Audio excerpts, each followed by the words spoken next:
Hello guys! For today's video, nandito ako sa Tingog Party List ng branch dito sa Pami Laguna. So kung gusto mong malaman kung bakit ba ako nandito, manood ka na lang dito sa video ko. Ako po. Saan dito ka? Ngayon lang. Related Mayor. Oo nga eh. Sino inaano mo? Yung po sana. Bakit ang problema? Na hospital. Okay. So, sino yung kailangan ko nakita?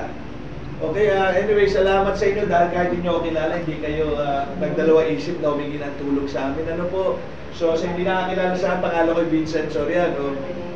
Medyo matagal na ako sa politika. 18 years old ako ay konselo ng Pakit, 21 years old ako ay vice mayor na ng Pakit, at at 24 years old ako ay binoto nyo ng board member ng 4th District. So, si Speaker Martin Romualdez ay fraternity grad ko sa UP kung saan ako graduate ako cum laude.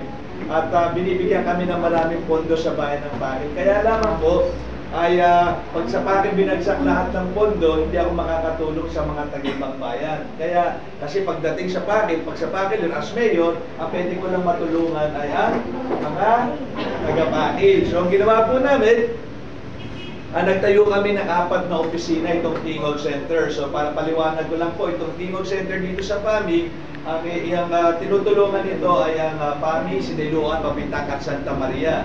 Meron no kami i-inaugurate sa Pakil, pero hindi pa nabubuksan yun, but it will cover Pakil, Pangil, Paite at Kalayaan. Pero kami sa Lumban naman it covers Lumban, Pagsangan, Cavite at Luisiana, at meron kami sa Santa Cruz, sa Villa Silangan, it covers Santa Cruz, Pila, Magdalena at Mayay. So kung may mga kakilala kayo na mangangailangan ng medical assistance, pwede po kayong lumapit sa kahit na anong tanggapan po namin ngayon. Ano po?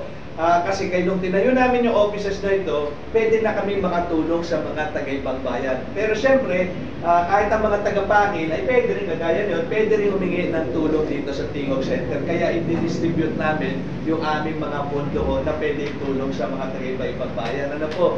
So, ito lamang po ang ating paunawa sa bawat isa. Kung kayo mga ospital dito sa Eastern Laguna, dito sa PAMI, dyan sa Pioneer, dito sa Siniluan, sa Unsod, sa Pagsangan, dito sa Holy Family, sa Santa Cruz, sa Laguna Doctors, pwede nyo ilapit sa amin ang hospital bill. Pangalawa, kung hindi naman kayo na hospital, kailangan nyo laboratory test. I think marami rito laboratory test. Ibig sabihin, outpatient, CT scan, MRI, o kung ano man, ay pwede nyo ilapit po sa amin at bibigyan namin kayo ng tulong. Ano po, yung nagpapadialysis, nagpapakimo, pwede yung lagi-lagi bumalik sa amin. So ito yung tinatanong sa akin ng marami natin mga kadistrito. Kung nakahingi na ba ng tulong isang tao, pwede pa bang bumalik agad? So yung ibang politiko, pag nakahingi na ng tulong sa iyo, ano sasabihin? Oh, sa iba naman kayo hingi ng tulong. Tama po ba? Dito sa amin, hindi po kami ganun. Kahit pabalik-balik ko kayo na kailangan yung tulong namin at kaya naman namin, pwede namin kayong tulungan. Malinaw po yun. So sino rito yung 2 beses meron na ba rito 2 beses?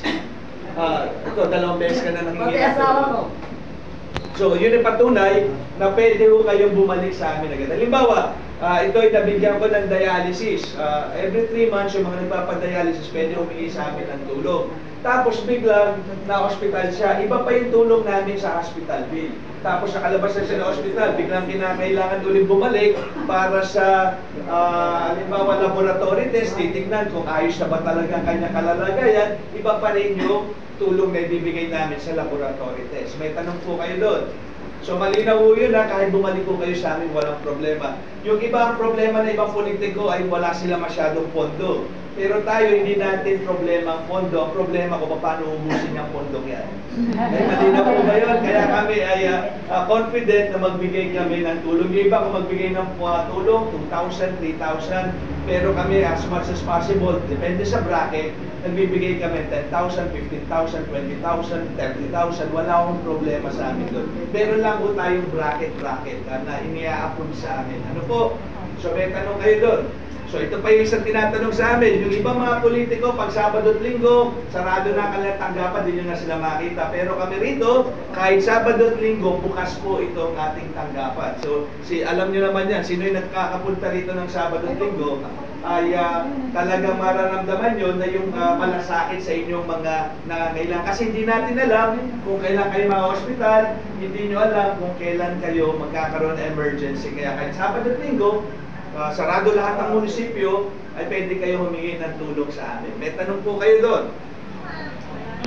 So, malinaw po yun. Ano po? So, asahan niyo po nandito si Kapitan Charlie Llamas. Palakpakan nun natin sa mga pinapakit. O yan na, malinaw lang.